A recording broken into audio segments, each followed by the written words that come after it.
ছোট একটা 10 ইঞ্চি বালতির মধ্যে কামিনী গাছটি করেছিলাম আজ থেকে 3 বছর আগে। গাছ ভরে একেবারে ফুল এসেছে, কোনো কাটাই ছাটাই কিছু করিনি, তবে মিডিয়াটা সবজি গাছের তুলনায় একেবারে আলাদা করেছি।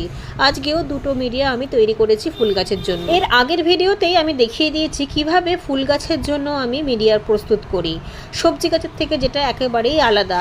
সবজি গাছের মতো মিডিয়া তৈরি করে ফুল গাছ বসানো যাবে, এটা একটা কমন প্রশ্ন থাকে সবসময় ভিডিওতে, কিন্তু আমি সবসময়তেই একই কথা বলি যে একই রকম মিডিয়াতে সবজি গাছ ফুল গাছ করা যাবে, কিন্তু সবজি গাছে আমরা পাতা বেশি পাই, সবজিটা কম পাই, কিন্তু ফুল গাছে আমাদের পাতা কম এবং ফুলটা বেশি চাই, তাই একই রকম মিডিয়া হলে কিভাবে হবে।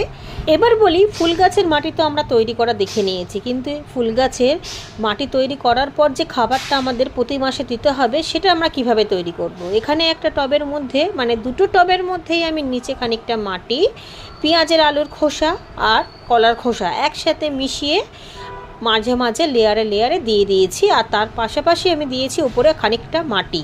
এবার এই খাবারটা তৈরি হতে অন্তত 2-2.5 মাস সময় লাগবে। ওই টবের মধ্যে থাকলো, ওতে করে অল্প অল্প করে ডিকম্পোস্টের জল দিয়ে দেবো, তাতে করে খুব তাড়াতাড়ি খাবারটা রেডি হয়ে গেলে 1 মুঠো 2 মুঠো করে ফুল গাছের গোড়ায় অল্প অল্প দিলেই যথেষ্ট।